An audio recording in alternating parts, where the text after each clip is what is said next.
In this video, I'll show you my process for creating a label template for jewelry in Dymo Connect. If you're using Dymo labels, it will automatically detect what type of labels you have. In this case, I'm using the 2UP 30299 jewelry labels. And I want to create a simple template so that every single time I export my products from Shopify, then I could use the same template over and over. I'll have them be horizontal, and then I will open this. I'll have to decide what are the different attributes that I want to include in my labels. As you can see, I have two here. In my case, I'm going to want a barcode. For those of you who are utilizing barcodes, this might be a little bit of a trial and error process. If you're exporting your information from Shopify, there's only specific types of barcodes that it will allow. What I found also is that if you want to print on a label just like this, it's important to have the barcodes be really short, or else the barcode won't fit.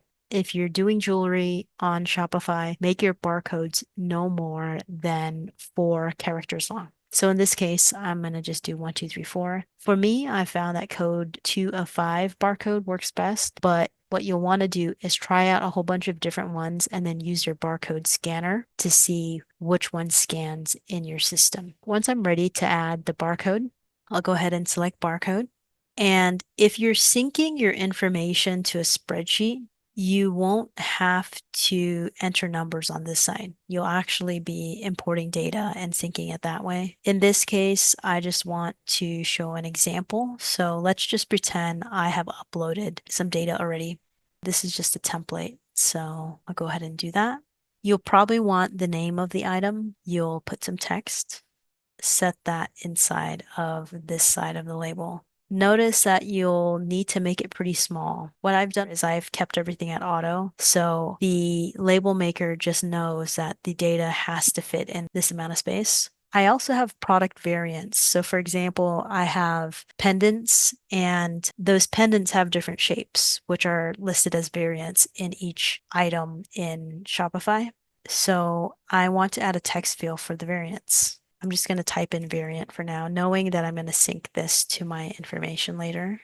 And then I'm going to want to add the price. I will also add another text field, and I'll add something that's representative price, but I'm just putting it there as a placeholder. In order for it to recognize the second set of labels, then you have to do the exact same process that I showed you all over again. I'm going to label this a little bit different. So I'll say 2, 3, 4, 5, knowing that I might change this later. Keep in mind that if you're doing a template, don't copy and paste these fields. I made that mistake when I first formatted my template. When I copied and pasted these fields, I found that after importing data, it didn't shift the numbers. So each one of these fields have to be added newly. I can't just copy this whole thing and paste it there, which kind of is inconvenient when it comes to making sure everything's the exact same size, but it is what it is. I'm also going to add the variant field. Even if you're doing your labels manually, this is also good to type everything in like this, so that way whomever you're delegating this to in the future knows how to follow this template. And then I'll say $10 for this one. It doesn't really matter since I'm going to change it later. So now you have a template that can be used over and over again. Just by this, you see that it says it's going to print one label.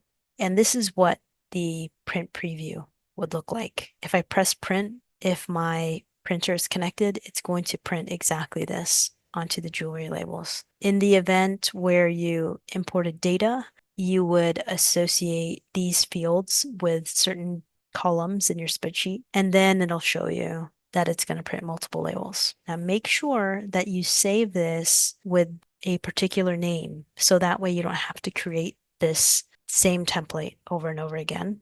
So that was a video on how to create a template in Dymo Connect for your 2UP jewelry labels. And I'll look forward to showing you the next step in the next video.